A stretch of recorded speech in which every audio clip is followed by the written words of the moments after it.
I believe that the key thing is that we are able to boost the confidence of the young people to say that I can do something on my own. And if I want to do something on my own, how do I do it?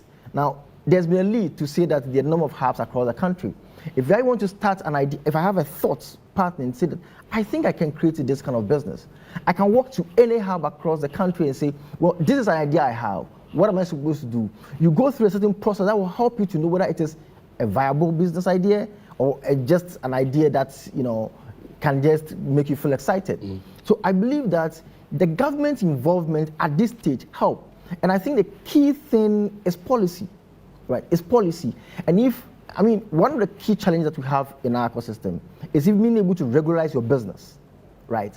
Going to Register General to register your business is a hectic moment. And people have to hold on, not go. Government is losing money out of that because if I don't regulate my business, then you don't have an opportunity to tax me, right? But I think that one of the challenges that we have is the fact that people are not able to freely regulate your business. Now, you go to Rwanda, it will take you a day to register your business. Why? The Registrar General is doing an online registration now. Well, you see, that is one of the things that I would say that has been one of too many talks than action. I could attest to the fact that governments have trained this number of people, funded this number of people, right? But to say that... But you can't attest to the fact that these people are able to register their businesses as easy as it should be. It is not happening. And I was somewhere last week and I was talking about this and saying that one of the problems that we are having in our country in terms of entrepreneurship is the fact that even if you want to re-register your business, you know, annually you have to re-register your business. You need to walk to the Registrar General's office and do that. The convenience and the motivation for you to be able to do that alone doesn't exist. There. And you need to encounter a number of people. That's where corruption starts from. Where people run away, evade tax. You see, why can't I sit in my office, having my tin, and make payment online and go through this process easily? Why do I need to move to somewhere? And why do I need to go through a hectic time, those challenges? I mean, I don't know if you have been to the regional office before. Sometimes you can go park outside, and if you don't have enough time, you just drive off. It's either you know someone in there who would help you, or you just go. And there's still the challenge of people, the middlemen there, right? And I think one of the key things that can solve this basically is policy. Now, there's a movement. But if there is a policy without the backing of the political will, without actions being taken. And so, for example, you are citing the issue of the Registrar General, which has a very cumbersome process for people to go through, a demotivation for young people who want to set up their businesses. If there is no action by government to push the people at the Registrar General to begin to act, to begin to get registration done, for example, what Vice President Bawumia did, to begin to get the port to act, and you just set the policies and you don't back it with anywhere, where would we be going? We wouldn't be going anywhere. And that is why for most of us, we've been talking about the fact that trying to automate a number of activities so that you have free-flow processes, right? Now, I believe that if policies are in place, it will give you a backing. You know, assuming I'm driving on the road and I believe that everything that is on my car is well. If a policeman stops me, I have the confidence, and if I believe that the person is not doing the right thing, I have the confidence to tell you that this thing you're doing is wrong. Well, as to whether I can keep on moving is another thing. But the point is that if I want to pick on the case, I could still pick it on. But if there's no process, there's no policy guiding what we are doing, then it will be pretty difficult for us to say that let's move on. All of this that we are talking about is on course for the job creation agenda, which is supposed to be the ultimate dream of every government, to be able to get people self-empowered, to be able to create more jobs for people to get jobs for further economic empowerment.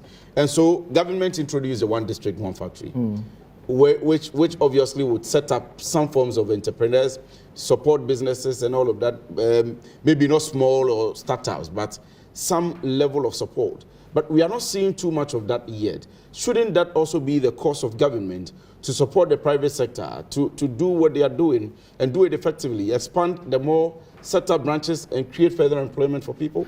You know, you mentioned earlier on that government has no business doing the business of a private citizens. Support, I mean Right. support the private sector. Because when, for example, NPP government came into power, what they told us was they are going to provide a conducive environment. So conducive environment as in allowing the people to get easy access to loans. If you have soft loans, giving it to them at very low interest rates and all of that. So basically, that's what the NEIP did with the business support program. That happened. That's only Now, 1,350. Yes, exactly my point. But you see, You're saying 7,000, yes, Yes. so 18,000 jobs created. What of the rest of the 29 million Ghanaians who are also looking for jobs? okay. So my point is that they always, you know, because of an economy where our resources are not enough to cater for everybody, you need to create that multiplier effect so that people would be able to, you know, dare to do something on their own. You know, so I kept on saying that one of the critical things that we could have done was to enable this entrepreneurial spirit from schools. So that even if we have 20%, even if we have 20% of our people from school creating their own jobs, even if each of them is able to employ one person, we have 40% off the unemployment challenge. I think this has been added to the senior high school curricula for entrepreneurship training. No, I remember the Business Development Ministry launched something in some of the high schools. But you see, for me, the critical thing should be at the tertiary schools, right? And look, how many people have created solutions with their research works in schools, in tertiary schools? Right. There's been a number of people who have created solutions, written theses about solutions about this country that has been on shelves just because I needed those things, you know, to help me to complete school. And when I finish, I'll go look for a ministry to work at. Right. So I think the challenge has been that even the educational system does not support this desire and the will. Right. So assuming that this, again, the government could create some incentive and say that if you complete and you have a business that's going through the incubation process, then we are able to support you with some funding, right? I believe it will motivate people to say that instead of me looking to write a CV to go and look for a job after going through my tertiary school, I would then create some job for myself and for somebody else. And because I believe government has some support for me, it will drive my interest to want to do it. So for you, as an entrepreneurship consultant, you think that government is on course, particularly because of the setting up of the Business Development Ministry and the NEIP and its policy directives? That's your final words. I think that is a good step. But I believe there are lots more to be done. And the lot more is that government must still give the people the opportunity to do this through some policy enactment, so that the people who are supporting the process will find some roadmap to be able to do what they have to do. Agyei Asare is the Chief Executive Officer of Tentmaker Ghana, an entrepreneurship consultant as well.